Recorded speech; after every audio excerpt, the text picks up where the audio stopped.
briefly speaking, the word of wisdom operates in almost every area of life.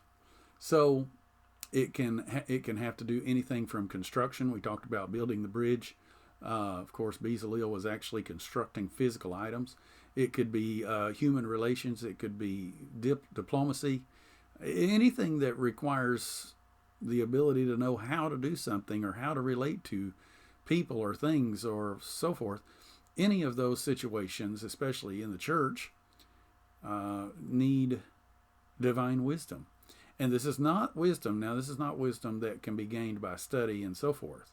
That wisdom is important as well, and we are all taught to seek that wisdom, the wisdom that is from above. And we're taught to fully immerse ourselves in the wisdom of God. It's not talking about that at all. It's talking about a word of wisdom for a key situation. And that word of wisdom could be related to basically any area of life. And it doesn't have to operate specifically inside the church, but often it does and can. And it's something that we need frequently. Now I want to talk about modern manifestations of the word of wisdom. One example, there was a pastor who was building a church. He was building a church, and he was not a professional contractor, but he was building a church anyway. And a lot of us have been in ministry, you find yourself outside of your area of expertise pretty often. And he was outside of his area of expertise, and he was working on the roof, and he knew there was a particular angle that he did not know how to set. And he was worried about that, so he prayed about it the night before, and then he went to bed, and when he woke up the next morning, he just knew how to set the angle. He knew how to do it. It just all of a sudden he knew how to do it. He didn't know before, but he knew how to do it, and it worked. And of course, he did this more than once, and the building is there today. You could go see it. It's in Corbin, Kentucky, if you'd like to go see it. It's there. Anyway, the building was completed, and all of those angles set properly. And those were done by the word of wisdom. He didn't have any way to know how to do it otherwise. And the Lord revealed it to him while he was sleeping. Another man made a mistake working on his car. And the mistake brought about difficulty that just didn't seem it was ever going to go away. He thought that it was never going to be fixed. But after praying about it, all of a sudden he knew exactly what needed to be done, and he was able to do what he needed to do, and the car was fixed. Now this sounds very simple, but this is the way the word of wisdom works. It does not require an angelic visitation. There doesn't have to be a bright glow in the background or anything like that. The word of wisdom, simply God drops into our spirit the way to do something, and that word of wisdom makes all the difference. Rebecca Prewitt, my wife, testifies of the healing of her toe, and she wrote a book called Healing Through Jesus, and that testimony's in there, but I'm going to share a little piece of this testimony here. She had kicked a soccer ball and broken her toenail, and for years her toenail wasn't exactly right, but then I don't know what happened to it, but her toenail eventually, I guess, became infected. I don't know what it was, fungus or whatever, but the toenail eventually came completely off, and her toenail looked just miserable. And we have pictures to document this. And we prayed and we prayed and we prayed, and it just didn't seem like anything was working at all. We prayed earnestly, but no change to the toenail. Well, finally, she had a revelation that she needed to get rid of every product that she had, every lotion, cream, so forth, that had the word healing on it, or therapy. Therapy means basically healing.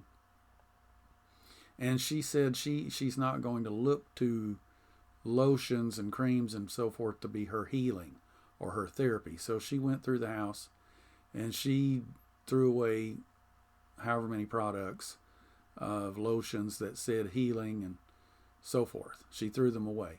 And you know what? It's an amazing thing, but as soon as she got rid of all those products, her toe began to heal, And her toenail today is just as beautiful as it ever was. It's brand new, shiny toenail.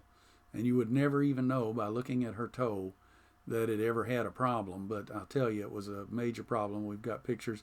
There are pictures in her book on the Healing Through Jesus by Rebecca Prewitt.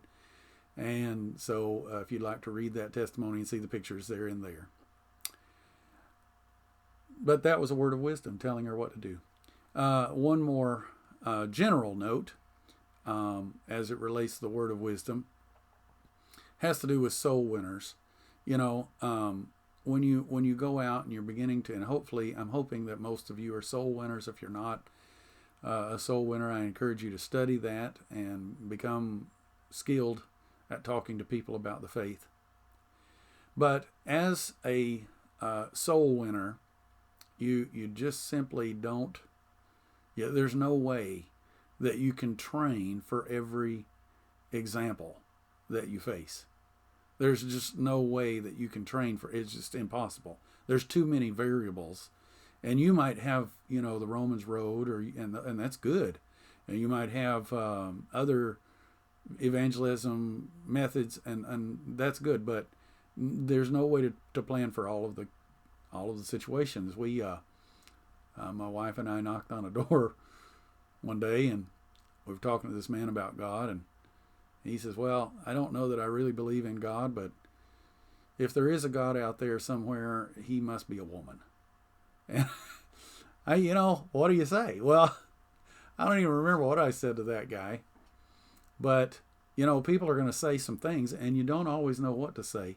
But then there are times, right in those circumstances, where you find yourself talking. And you don't know what to say, but all of a sudden you're talking. And and then later on, you leave that situation and you think, wow, that was the exact perfect answer for that situation. Well, granted, no angelic visitation, no great big glow of, flaming fire showed up or anything like that. But at the end of the day, you realize, wait a minute, that was a word of wisdom because I knew what to say. And it rolled out like I had planned it, like a speech, like I had written it down. But I wouldn't have been able to do that again. And so that is something that we have to realize can happen. And other times, the word of wisdom comes and it heals a disagreement or it restores a relationship. Just one little word. And there's all kinds of need for this word of wisdom. So that's the word of wisdom. It's the first in the list of the 9 supernatural gifts in 1 Corinthians chapter 12. And until next time, I'm Billy Prewitt.